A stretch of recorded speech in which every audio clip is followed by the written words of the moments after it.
பாகிஸ்தானில் இருந்து இந்தியாவிற்குள் ஊடுருவிய படகு.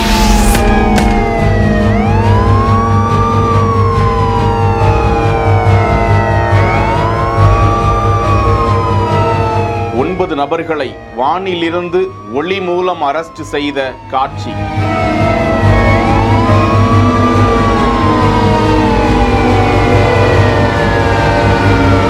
அனைவரும் கையை தலைக்கு மேல தூக்குங்க.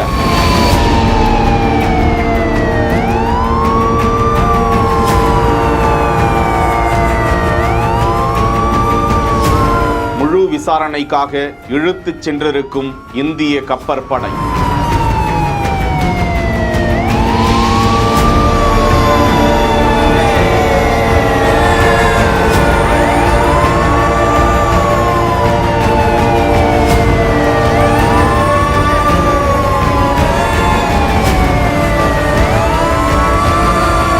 இந்தியாவின் கடல் எல்லை பகுதிகளில் கடலோர காவல் படையினர் விமானங்கள், ஹெலிகாப்டர் மூலமாகவும் கடினமான ரோந்து பணியில் தொடர்ந்து ஈடுபட்டு வருகிறார்கள். அரேபிய கடலில் இந்திய எல்லை பகுதியில் இந்திய கப்பற்படையினர் ரோந்து பணியில் ஈடுபட்டிருந்த போது பாகிஸ்தான் படகு ஒன்று இந்திய கடல் எல்லைக்குள் ஊடுருவி வந்து கொண்டிருப்பதை பார்த்த கப்பற்படையினர் அதனை இடைமறித்தனர். அதில் உள்ளவர்கள் எந்த நிலையில் இருக்கிறார்கள் என ஒளி மூலம் அவர்களை கண்காணித்தனர், கூர்ந்து நோக்கினர். அதில் இருந்தவர்கள் மீனவர்கள் போல் இருந்ததால் அவர்களை சுற்றி வளைத்து கைது செய்திருக்கிறது இந்திய கப்பற்படை. தொடர்ந்து இந்தியாவின் ஐசிஜி கப்பலால் இந்தியாவின் போர்பந்தருக்கு அந்த மீனவ படகு என்று கூறப்படும் அந்த படகு 9 பணியாளர்களுடன் இழுத்துச் செல்லப்பட்டிருக்கிறது. அவர்களிடம் தொடர்ந்து பல்வேறு கோணங்களில் விசாரணையும் நடந்து வருகிறது. செய்திகளை உடனுக்குடன் தெரிந்து கொள்ள பிஹைண்ட் வுட்ஸ் நியூஸ் வாட்ஸ்அப் சேனலுடன் இணைந்திருங்கள்.